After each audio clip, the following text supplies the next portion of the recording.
Hello everyone, it's time for the next segment of Megan and the Mayor, a new series that we've started this year with the Mayor of Lincoln, Mayor Leary and Gaylord Baird. She's here with me today. We're going to talk about a few topics, and of course, Mayor, the first one to start off with, the most important is on everyone's forefront and everyone's mind is the surge of COVID and getting the vaccine to as many people as we can. And I know you just want to continue pushing the word out there for folks to get their vaccine, wear the mask, keep everyone safe. That's right. I just heard Russ Gronwald of Bryan Hospital speak this morning, and one of the things that stuck with me was that he said vaccinated people aren't being put on ventilators as a general rule. They are not seeing vaccinated people ending up in the most extreme circumstances of this disease. And we have some great tools to prevent anyone from getting on a ventilator. Our vaccines is the very best tool. More and more people are rolling up their sleeves to get the shot, and that is making a difference. It can sometimes be a difference of life and death. And then, of course, masking. As we see this surge, as we've seen in so many other communities, masks are an additional tool that really helps slow the spread, try to blunt that curve from being too high in our community so that we can keep our kids in school, keep people out of the ICU, and get through this as a community. And how do you think the mask mandate is affecting or helping Lincoln? You know, we know this is a proven tool, so we are glad to see that some of our cases are starting to level off. We're seeing that in our data. We hope that that will develop into a trend and that we see us coming down on the other side of this surge. We're using this tool. We hope it's temporary. It's in effect through the end of the month, and we hope that we won't have to extend it. Really grateful to all of the people who are taking this seriously, and that's the vast majority of our community members. Yes, and would you just like to reiterate what can Lincoln do to help get us past this? Help finally put COVID in the rearview mirror at some point here and get back to normal.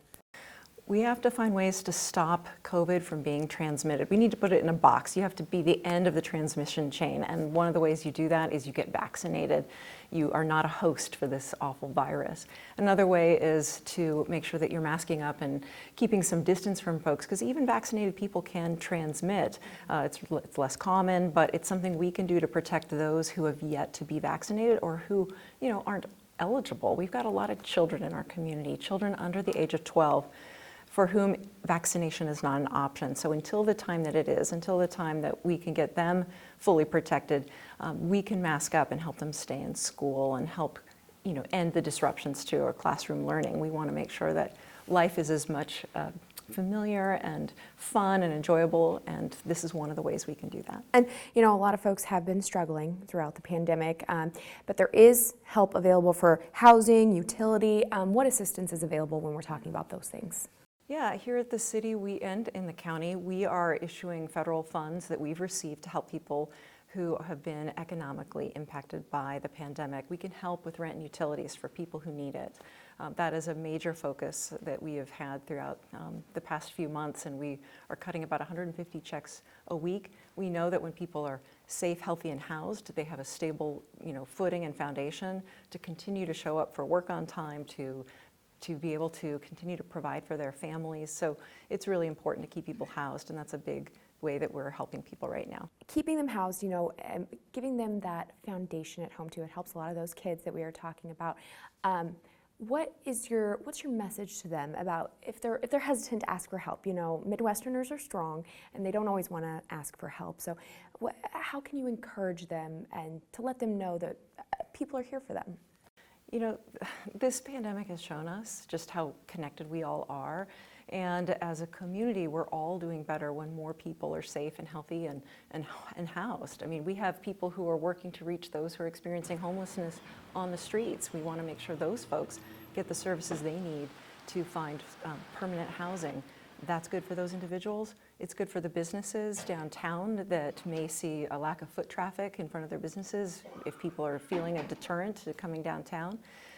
It is how we're all really in this together. And so as we have seen, the more we make progress with public health, the more we see improvements in our local economy and businesses bouncing back, enjoying more customers back into their stores and restaurants. So we all have a role to play in Lincoln's vibrancy right now. And right now that looks like making sure you get vaccinated if you aren't already.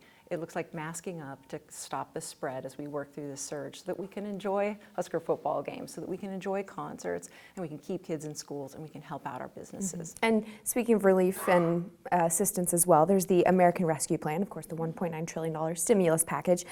Do we know how much money Lincoln is going to be receiving from that? Lincoln is slated to receive $46 million over the 2-year period, and we've received the first installment of those dollars. And recently we've announced that we're allocating $12 million to try to support workforce development. Every employer I talk to is got workforce concerns on their minds. We have record low employment here in our community. But for some, we need to help with upskilling or reskilling based on current situation. And so we're looking to try to make sure that we're deploying these dollars to help meet the needs of our employers and our workforce, particularly in the areas of IT, manufacturing, healthcare, and other in-demand sectors. So we're excited to see how we can put these funds to good work for the benefit of our community and our economy. How can businesses apply for that assistance or receive it? You can go to our website, lincoln.ne.gov, to find out more. Search for American Rescue Plan, and we have a competitive grant process that's open to businesses, public-private partnerships with educational institutions, and nonprofits. So there's an opportunity for folks to make a case for how they can contribute to the success of workforce development in our community, and we're excited to get resources in their hands. And the county, and we are working closely. The county's receiving over $60 million, and we're making sure we're not duplicating efforts.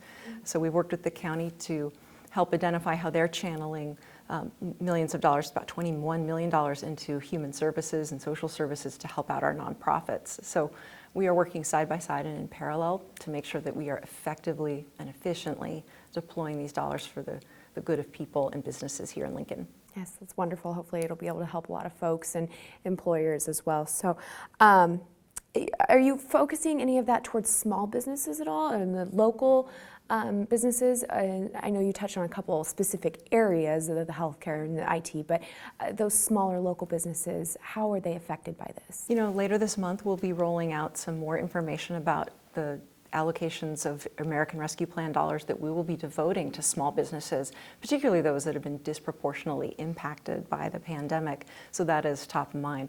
And we're also going to be looking at how we help out particular sectors of our economy.